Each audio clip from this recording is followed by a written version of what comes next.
Hello everyone.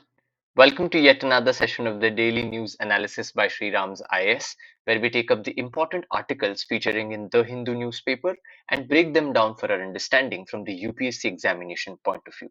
So let's start our today's discussion by taking the important articles which feature in the New Delhi edition of the Hindu newspaper. So let's start with our first article for the day. The first article which appears in the newspaper, as we can see, reads Buses between Karnataka and Maharashtra stopped. Now, why does this article become important? This news article talks about the larger border dispute that is taking place between the states of Maharashtra and Karnataka. And this border dispute is with respect to a specific region known as the Belagavi or the Belgaum region. So, what is this dispute all about? How is it becoming important from the UPSC examination point of view? What uh, important points do we need to know from the examination perspective? We'll analyze all of that from the UPSC examination perspective. So let's start the discussion. So what is basically the genesis of this particular dispute between Maharashtra and Karnataka? Why are they fighting? So this dispute is not an old dispute. This particular dispute has been existing from quite uh, a period of time, but it has suddenly taken up more fire than it had earlier, and it has come into the fore again. So how did it arise in the first place? So the arising of this particular dispute lies in the formation of the Maharashtra and Karnataka state. So in 1957, after the independence, when the states were being reorganized, it was done by the implementation of the States Reorganization Act of 1956, where Maharashtra demanded readjustment of its border with Karnataka. So, in the States Reorganization Act of 1956, Maharashtra was carved out, and this particular region of Belgaum or Belagavi was given in the state of Karnataka. This Karnataka was earlier the state of Mysore during the British time, and then it became the state of Karnataka. So, Maharashtra invoked the Section 21 Clause 2 Subclause B of the Act, where it sort of disagreed with the States Reorganization Commission's verdict that giving this particular region to Karnataka, Maharashtra disagreed with it and protested against it. So it submitted a memorandum to the Ministry of Home Affairs stating its objection to the Marathi speaking areas being added to Karnataka. So its basic premise was that the particular region that is being given to Karnataka, it actually is a region where most of the population is Marathi speaking population, and that is why it technically should belong to the Maharashtra state, and it has already since the time earlier than that has been taken into the state of Maharashtra. That is why Maharashtra disagreed with this verdict and protested against it. It claimed that an area of 2,800 square miles that involved some 814 villages and three urban centers of Belagavi, Karwar and Nippani, with a total population of about 6.7 lakh, all part of the Mumbai presidency before independence.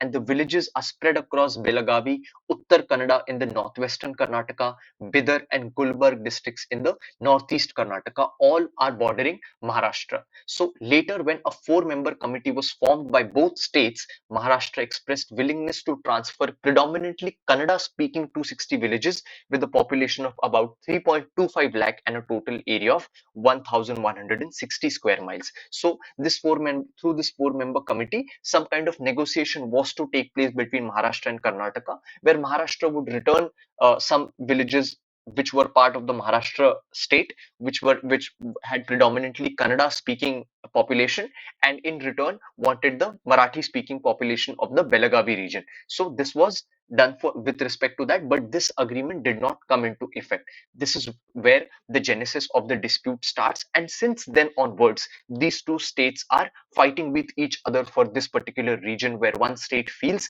that this particular region belongs to them and the other state is not ready to heed this demand. So what is the basis of Maharashtra's claim behind making this particular claim? So Maharashtra's claim to seek the readjustment was on the basis of contiguity, relative linguistic majority, and wishes of the people, right? Since it is catering that the people residing over there are predominantly Marathi speaking people, it should be considered in the region of Maharashtra. And its argument was based on the theory of village being the unit for calculation and enumerated linguistic population in each village. Maharashtra also points points out that the historical fact that the revenue records in these Marathi speaking areas are also kept in Marathi. So Maharashtra, while making this claim, took help of a lot of historical facets in terms of uh, referring to documents to show that a lot of the evidence shows that the governance was done in Marathi, or the predominant language in that region is Marathi. That is how Maharashtra stakes its claim over this region. So, what does Karnataka have to say on this? Karnataka has argued that the settlement of boundaries as per the State Reorganization Act is final. And the boundary of the state was neither tentative nor flexible. The state argues that the issue would reopen border issues that have not been contemplated under the Act, and that such a demand should not be permitted. So here is where we get to know both states' position, and we can see that neither of the states are accepting to willing to accept any of the demands made by the other state. This is where, because the deadlock has come along, and now the position has reached where this particular dispute has taken up fire again, where uh, factions from both positions are seen protesting in this particular area. And the recent article which we see says that now, buses between Karnataka and Maharashtra have also been stopped, where those buses which were flowing from Maharashtra to Karnataka, they are not flowing, and a lot of these buses were vandalized as well, causing damage to public property. And then same was done for the Karnataka buses, where they are not moving to Maharashtra now, and even some of the Karnataka state transport buses were vandalized. So as we can see, whenever such issues happen, the people who face the most problem are the people living in that area. So as we can see over here, the damage is done to the public property. People who want to make use of the transport and get on with their lives are not able to do so, and due to the protest, the article says that the NWKRTC, or the Northwestern Karnataka State Transport Corporation, is expected to lose around revenue around rupees 20 lakh a day due to the disruption of these services, and as many as 10 buses were damaged and vandalized in Maharashtra. So there is always damage to property, and people who are living in that particular area face a situation of unrest, and they are not able to get along with their lives in a day-to-day basis. So what have been the steps taken then to resolve this issue? So even the steps have been taken since a long time now. In 1960, both states agreed to set up a four-member committee with two representatives from each state, and except on the issue of contiguity, the committee could not arrive at a unanimous decision. So even the decision for this particular committee could not be arrived in a favorable point. Between 1960s and 80s, chief ministers of Karnataka and Maharashtra have met several times to find a solution to this vexed issue, but they have not been successful at all. And how has the union government responded in it? The central government constituted the Mahajan Committee in 1966 to assess the situation. Representatives from both sides, Maharashtra and the then Mysore state, were part of the committee. And in 1967, the committee recommended that some villages in Karwar, Halial, and Suparna talukas of Karnataka be given to Maharashtra, but left Belagavi with the southern state. So this was the negotiation done by the committee set up by the union government. But again, Maharashtra did not accept this decision. Then the Supreme Court also came into this issue when this particular matter went into the Supreme Court in the year 2006. The Supreme Court held that this issue should be resolved through mutual negotiation, and that linguistic criterion should not be considered, as it may create more practical problems. And the case is still being heard by the Supreme Court, and it remains to be seen what happens for this particular border issue. But whilst we are discussing this article, the larger question that comes in and we should ask is that whenever such border disputes happen, and this is not the only border dispute which is happening in the country right now between Maharashtra and Karnataka. The news of Assam and Meghalaya fighting with each other with respect to border disputes is also there. Certain border disputes with respect to Telangana, Andhra Pradesh, in Odisha, they are also existing. So there are a lot of instances of border disputes between various states happening, and whenever these disputes happen, it is actually a dent to cooperative federalism. It is actually a dent to functioning governance in the state as well as in the country. And there are also reports that say that even the politicians start to use these border disputes for their own advantage. How do they do so? Because when there is a position of chaos, that is when the politicians can make use of these particular issues. That is why it is said by certain experts and political commentators that these kind of border disputes are often used by the politicians for their own gain, by causing some kind of unrest and moving people behind them with respect to their particular agenda with respect to this dispute. So this kind of politicization of these particular disputes also happen, which we need to be careful about, and these sort of border disputes should be resolved amicably and at the earliest. So this was a discussion with respect to this particular article, and with this, let's move on to our next article for the day.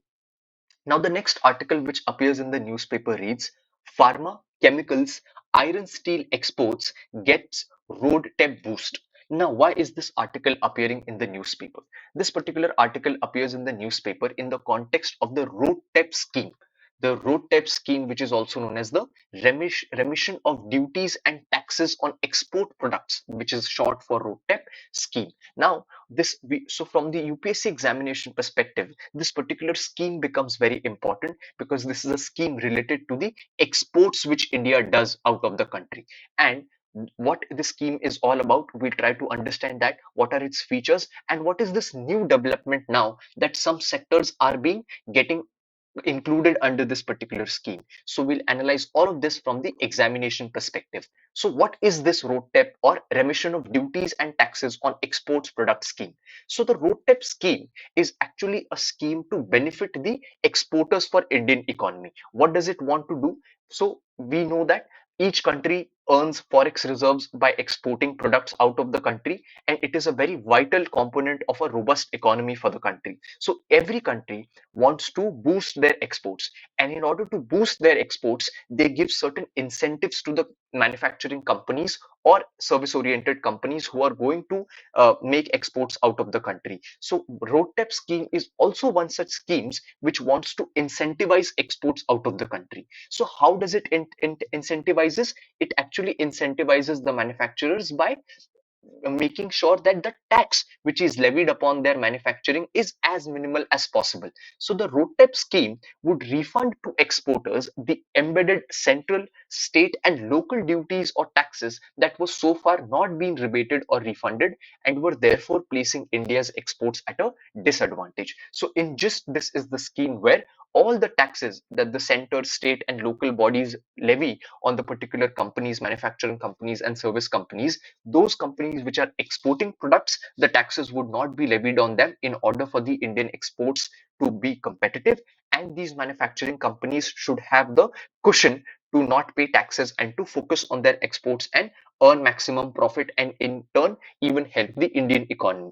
So the rebate under the scheme would not be available in respect of duties and taxes already exempted or remitted or credited. Already those taxes which are already exempted under some other scheme won't be available, but the additional ones be. So this is a scheme for exporters to make Indian products cost competitive and create a level playing field in the global market. When did this come in? So it came in the year January 21, replacing the earlier Merchandise and Services Export Incentive Scheme, which is short known as MEIS and SEIS. So now, why was the need felt to replace this particular scheme? It is not that rebating taxes or waiving off taxes for exporters was a very new thing to do in 2021. Already this thing was being done through the scheme of Merchandise and Service Export Incentive Scheme, where taxes were being rebated. But such is the nature of global economy, where if one country tries to rebate the taxes and make the exports of one particular country competitive, the other countries recognize this and protest against it, that such kind of levying of the taxes by you onto your companies is violation of the certain fair practices norms. And this was exactly what was levied against this particular scheme. And a section of the WTO, which is the World Trade Organization, the discussions were done, and allegations were leveled that these particular schemes were in violation of the WTO norms, where it was not providing a fair market to all players in the global economy, which is why Indian government had to take back the Merchandise and Service Export Incentive Scheme and promulgate a new scheme known as the RoDTEP scheme, which then it contended that is fully compliant to the WTO regime. So what will this scheme do then? It will reimburse all the taxes, duties, levies being charged at the central, state and local level, which are not currently refunded under any of the existing scheme, but are incurred at the manufacturing and distribution process. So what uh, the government has done with respect to this new scheme is that it has tweaked the rebation of taxes at certain levels. So at certain stages of the manufacturing process, the taxes would be rebated and not on the export stage. So at the manufacturing and distribution stage, the taxes would be remitted and not at the export level. This is how the scheme has been altered from the earlier version of MEIS, and this is how it is being made fully compliant to the WTO regime. This is the basic gist with respect to the remission of duties and taxes on export product scheme. So we discussed why we needed such a scheme, because this particular MEIS was, according to the WTO, was said that this scheme is not inconsistent with the WTO norms. So what is the coverage of this particular scheme? It covers about 75% of the traded items and 65% of India's exports. So it was all the products that were there. Taking in all the products, 65% of India's exports came under the scheme's coverage. And to enable zero rating of exports by ensuring domestic taxes are not exported, all taxes, including those levied by states and even gram panchayats, will be refunded under the scheme. But the basic angle was, and the tricky thing was, that steel, pharma and chemicals were not included under the scheme, because it was seen that steel exports, pharma exports and chemical exports for India were already doing well without any incentives of tax remission. That is why these sectors were kept out of the RoDTEP scheme. But now the new development has come in, where the government has decided to extend the remission of duties and taxes on exported product scheme to pharmaceuticals, chemicals and iron and steel sectors with effect from December 15. Now, why is this being done? Earlier, we saw that these exports were doing good on their own. Now, why is the need felt to include these industries also in the fold of the scheme? Because these sectors are also not doing good as they should be right now, and India's goods exports has contracted more than 16% in October from the last time.